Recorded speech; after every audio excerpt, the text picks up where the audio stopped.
L'aventure de la préparation Ironman commence. Les amis, j'espère que vous allez bien, et qu'est-ce que ça m'a fait du bien de pouvoir dire cette phrase, ça y est, que l'aventure de la préparation du coup Ironman commence, parce que c'est vrai que après ma préparation du coup marathon, qui a duré maintenant à peu près ouais, un an je dirais, hein, le temps de perdre du poids et le temps de me préparer à vivre cet effort qu'allait être le marathon, bah il est vrai que j'ai pas eu vraiment d'autres préparations. Alors j'ai des préparations qui n'ont pas duré super longtemps, hein, qui ont duré l'espace de parfois quelques semaines à peine, tu vois. J'avais une préparation que j'avais lancée pour notamment faire en hiver du coup la Spartan Trail de Morzine. J'avais suivi une préparation qui était plutôt intéressante, du coup c'est un 21 km sous la neige avec 800 puis 800 mètres de dénivelé il me semble. Et le truc c'est que j'ai pas pu la faire parce que j'ai chopé la grippe tout simplement 2 jours avant le départ. Donc je peux vous dire que ça a été vraiment un échec pour moi. J'étais extrêmement déçu de pas pouvoir la faire. En plus j'allais avec des amis donc ça a été une expérience incroyable. Après ça, bah, je m'étais inscrit tout simplement au semi-marathon de Paris. Et pareil, j'avais lancé une préparation qui était un peu douteuse hein, parce qu'en fait en hiver j'ai une sorte un petit peu de déprime hivernale, tu vois, qui fait que j'avais pas trop envie de m'entraîner. D'ailleurs ça fait je ne sais pas combien de temps que je dis que je sortirai une vidéo pour expliquer un petit peu tout ça et je l'ai toujours pas fait. À 3 semaines du semi-marathon de Paris, je me suis dit ok, bah j'essaie un petit peu de sauver un petit peu le truc, tu vois, en lançant une petite préparation qui dure genre 3 semaines, c'était 3 semaines que j'avais lancé ouais, de préparation un peu finale, tu vois, juste pour pouvoir arriver en bonne et due forme et confiant pour la course. Et Vlatipa, qu'à une semaine de la course, je chope ce qu'on appelle un zona. En gros c'est une plaque un peu de bouton qui pousse sur le corps, en fait c'est un peu le petit frère un peu de la varicelle. Et forcément j'avais des médicaments à prendre, puis même en tant que tel en fait la maladie m'a affaibli de ouf, tu vois, ça me grattait de partout, ça me fatiguait et tout, enfin c'était vraiment pas cool. Et heureusement, bah quelques jours avant la course, ça allait mieux. Après, je me suis pointé du coup au semi de Paris sans aucune préparation, hein, ça évidemment, fallait s'y attendre. Et je m'en suis sorti avec un temps tout à fait acceptable par rapport à mon niveau. Ça, je suis plutôt content, 1h57. J'ai eu la barre des moins de 2 heures. Bon, je visais 1h40. Après, je pense que c'était un peu culotté de viser 1h40, sachant qu'il y avait littéralement 0 préparation. Donc, c'est pour ça que faire moins de 2 heures, finalement, ça reste quand même une réussite. Et les amis, ça y est, je vise enfin mon Ironman. Et il y aura beaucoup de changements sur la chaîne ainsi que sur mes réseaux à venir parce que je vais tourner en fait un petit peu, on va dire, tout mon contenu autour de ça, forcément, hein, c'est un peu le fil rouge, un peu du contenu que je vais proposer durant cette année, parce que ça va durer plus d'1 an. J'ai mon petit téléphone avec moi, avec l'ensemble de mes objectifs intermédiaires, ainsi que l'objectif du coup de l'Ironman. Je vérifie qu'on me voit toujours à l'écran quand je regarde mon téléphone, ce serait bête que je disparaisse du cadre. Et je vais pas encore donner le lieu hein, sur lequel du coup j'irai réaliser l'Ironman, parce que c'est pas encore sûr à 100% que ce soit celui-ci, et je pense que c'est plutôt sympa pour le comment on appelle ça déjà. Alors, on est samedi matin, je suis déjà fatigué, il y a un truc qui est pas normal là. Je cherche déjà mes mots, c'est pas normal. Pour le suspense, en plus pour un mot comme celui-ci. Non, pour le suspense, je pense que c'est plutôt sympa qu'on garde la destination. Je le dirai quand on s'en rapprochera. En tout cas, au niveau de la date, j'aimerais pouvoir le faire en septembre-octobre 2026. Donc il y a encore du temps, hein, clairement. Quand j'avais une vie d'année, j'étais un peu ambitieux. Hein. C'est plus d'1 an carrément.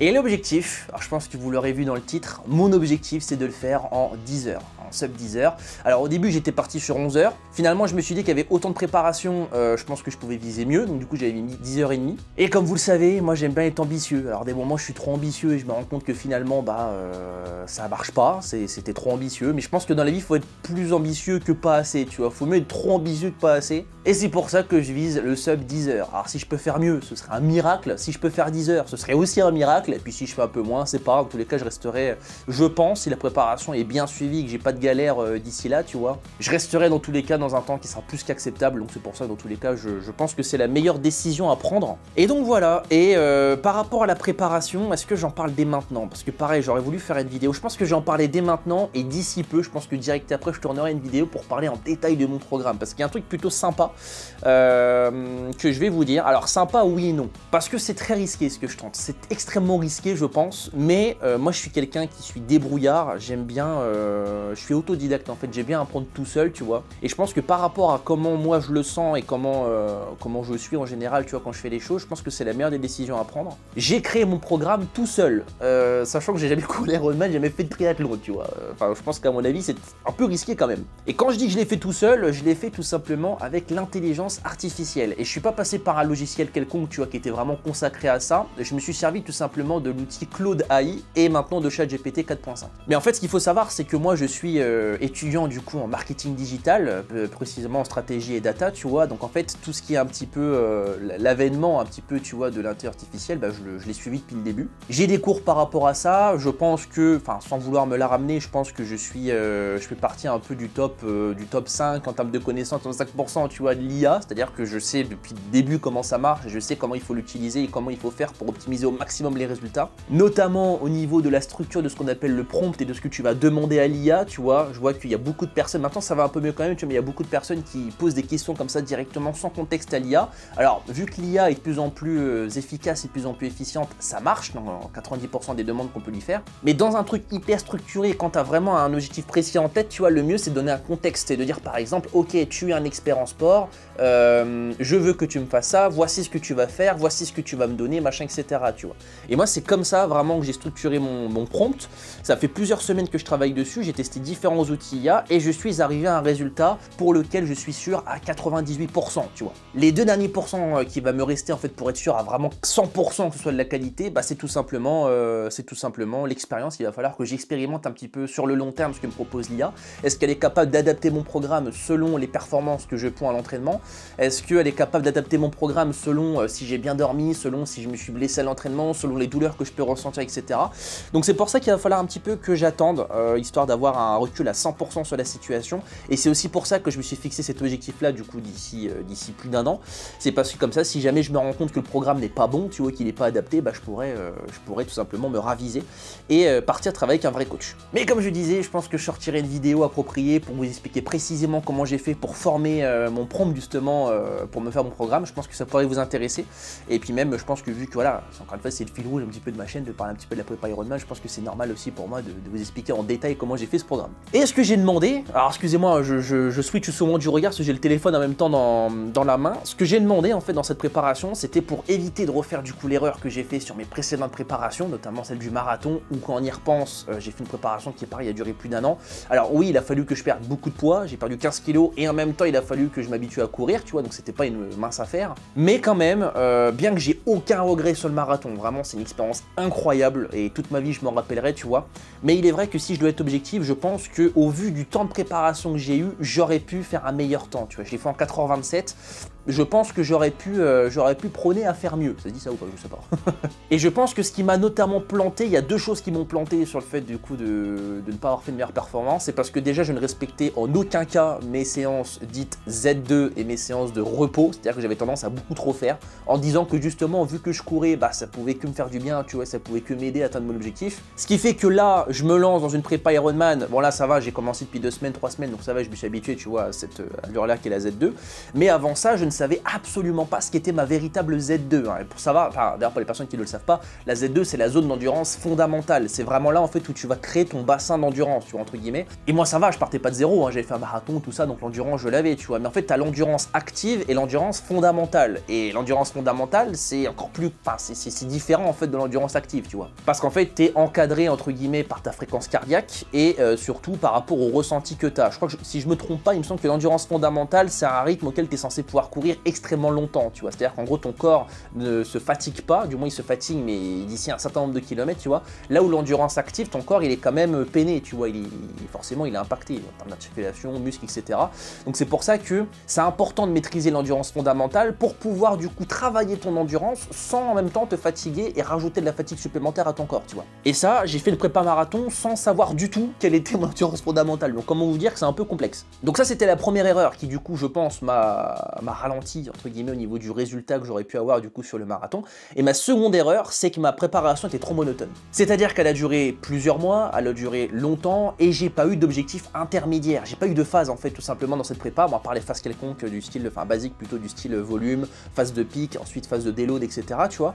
Mais j'aurais bien voulu avoir un objectif intermédiaire du style par exemple améliorer d'abord mon temps sur 10 km, faire une petite course pour tester ça, je sais pas, faire un semi de manière officielle, tu vois, pas non homologué comme j'ai fait moi de mon côté, tu vois, en mode sur un parcours qui n'était pas une course. Donc la deuxième erreur, je pense qu'en fait, c'est que j'aurais dû séparer ma prépa en plusieurs phases, en plusieurs objectifs intermédiaires pour me challenger et en même temps progresser sur des phases spécifiques, tu vois, de mon endurance et de ma course à pied. Et bonne nouvelle, en même temps j'ai le temps, hein, parce que plus d'un an, forcément j'ai le temps de le faire. Donc là j'ai fixé différents petits objectifs intermédiaires et pour le coup, je peux vous en parler en détail parce que j'ai pas encore défini la zone de la course, par contre j'ai défini les courses, donc ça c'est plutôt sympa. Première épreuve qui va arriver le 11 mai, donc ça pour le coup je suis en plein dedans en termes de préparation, c'est tout simplement un 10 km et c'est le 10 km des Bleuets de France. Je l'ai fait l'année dernière, pardon, j'ai adoré cette course, clairement j'ai adoré l'ambiance, j'ai adoré le parcours également. J'avais déjà battu mon père l'année dernière, j'avais fait un 48 minutes et quelques, donc c'est un parcours qui est plutôt roulant dans mes souvenirs, donc je pense que ça va être plutôt sympathique, tu vois, pour faire une perf.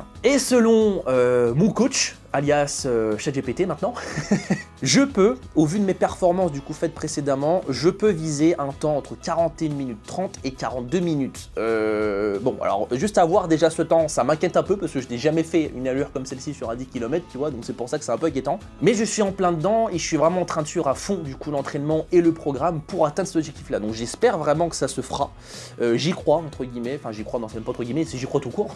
Pourquoi j'ai dit entre guillemets, je sais pas pourquoi j'ai rajouté ça. J'y crois à 100%, je respecte à 100% mes séances et je vous expliquerai du coup sur ma vidéo appropriée par rapport au programme comment je fais pour qu'il s'adapte au fur et à mesure à moi, tu vois, et il s'est déjà adapté et c'est justement en s'adaptant qu'il m'a proposé du coup cet objectif-là. Donc je pense qu'à mon avis, si je suis à fond du coup la prépa, donc il me reste à peu près 5-6 semaines, je devrais atteindre cet objectif assez, peut-être pas aisément, mais en tout cas je devrais l'atteindre sans problème. Donc voilà, encore une fois il y aura des vidéos, il y aura plein de trucs qui vous expliquera du coup mes semaines type également pour préparer ce 10 km. Donc ça arrive le 11 mai 2025. En août-septembre 2025, j'aimerais pouvoir faire un triathlon format M. Ce serait mon premier triathlon et je pense que c'est important déjà si ce n'est que pour m'imprégner un petit peu de l'ambiance, tu vois, puis aussi au niveau des transitions, savoir également gérer mes efforts, tu vois, entre les différentes disciplines. Je pense que ce serait un premier bon entraînement. Sachant que là actuellement, en termes de semaine type, je suis donc du lundi jusqu'au vendredi en course à pied, avec le mardi du coup de repos. Le samedi, je vais à la piscine et le dimanche, je fais du vélo. Ça, c'est ma semaine type, tu vois. Alors après, les séances varient. Par exemple, j'ai des séances de course à pied qui varient. Ça peut être du fartlek, ça peut être de l'endurance active, ça peut être des intervalles, ça peut être de l'endurance fondamentale. Tu vois, ça varie. Mais globalement, les jours sont les mêmes. Et par rapport à la piscine, c'est pareil, tu vois. En gros, là, je suis plutôt sur une typologie de séance technique, on va dire. J'en ai qu'une seule par semaine, donc c'est un peu compliqué de switcher entre plusieurs typologies de séances. Mais globalement, je suis sur de la séance technique pour vraiment perfectionner ma technique de nage, mélangée avec de l'endurance. Souvent, c'est du 2000 mètres, tu vois. 2000 mètres, en gros, je suis un mélange de technique et en même temps, je suis un mélange de juste en fait libre pour m'améliorer sur le crawl. Et sur le vélo, j'en ai pas encore fait parce que j'ai pas pu m'entraîner du coup dimanche dernier et ni celui d'avant. En même temps, avec l'hiver et tout, c'est compliqué parce que quand il fait pas beau et qu'il pleut, alors moi qui suis pas encore un très pro du vélo, tu vois, c'est compliqué de sortir avec mon vélo puis me taper des bourrasques devant. Mais dans l'idéal, l'idée c'est de faire pareil, c'est de faire du 40-45 km par sortie, tu vois, donc par semaine. Donc normalement, je pense que d'ici août-septembre 2025, je devrais pouvoir avoir un niveau correct, on va dire, en triathlon. Et du coup, ce qui me permettrait de faire un triathlon format M. Et l'objectif, c'est de le faire en 2h35. Voilà, donc à voir. Franchement, j'ai pas vraiment de commentaires à faire par rapport à ça. J'en ai jamais fait, j'ai pas vraiment d'idée de est-ce que c'est plausible ou pas, tu vois. Mais encore une fois, au vu de ce qu'il me donne comme objectif pour les autres courses, bon, ça me semble plutôt logique, donc on verra bien. On verra bien si j'y arrive. Ensuite, en décembre 2025, j'aimerais faire un autre semi-marathon. Et cette fois-ci, le faire en 1h45, ce qui était donc l'objectif que je me suis fixé pour le semi-marathon de Paris. Pareil, là pour le coup, j'ai pas trop de doutes. Je pense que d'ici là, je devrais pouvoir le faire, si je suis bien la préparation, que je suis bien l'entraînement, donc c'est plutôt ok. Et c'est là qu'on rentre dans le vif du sujet, il y a encore le temps, hein. En mai 2026, j'aimerais pouvoir faire un Half Ironman, je sais pas où encore une fois. J'ai beaucoup de choses à faire aussi avant de pouvoir le faire, parce que là je vois le faire en 5h30. Je l'ai pas dit d'ailleurs, faut faire en 5h30. C'est logique encore une fois, hein, parce que si je veux faire du coup un Ironman en septembre, octobre 2026 en 10 heures, forcément il faut pouvoir le faire au moins en 5h30. Donc je sais pas quel parcours j'aurai, je sais pas quelle course je vais prendre non plus, tu vois, mais dans l'idéal, ouais, ça serait de le faire en 5h30. Avant de terminer par mon Ironman en septembre, octobre 2026, avec un petit sub 10 heures à la clé. Et franchement, ça m'excite, rien de fait que d'y penser, là, de savoir tous mes entraînements que je vais avoir là d'ici les prochaines semaines, même les prochains mois, la prochaine année. Je suis terriblement excité, ça y est, c'est le début d'une nouvelle aventure. Et je le dis souvent, mais en fait, moi, ce qui me challenge, tu vois, c'est les défis. Et c'est vrai que là, je parlais notamment de ma petite déprime hivernale que j'ai eu là pendant quelques mois. Et je pense qu'elle est en partie due au fait que j'avais pas de challenge en fait dans ma vie. Enfin, ça fait très bizarre de dire comme ça, tu vois. Mais j'avais pas de truc qui me challengeait, tu vois. J'avais ma routine habituelle, donc faire des vidéos que j'adore évidemment.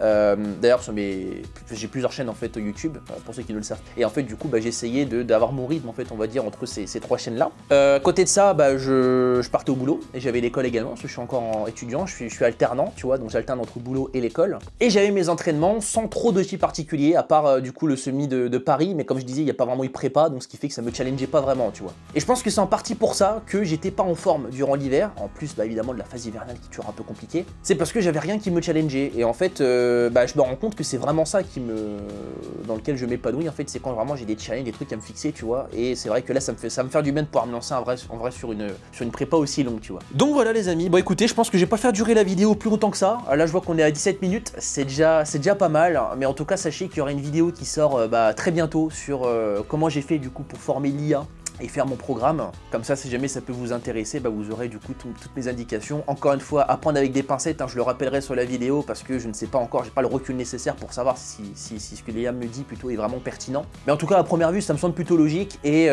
les petites modifications qu'il a déjà eu l'occasion de faire sont complètement cohérentes. Donc je pense qu'à mon avis, sur le long terme, il n'y a pas trop de raison que ça change, tu vois. Bon les amis, en tout cas, ah oui, j'ai pas dit, attendez, j'ai pas dit.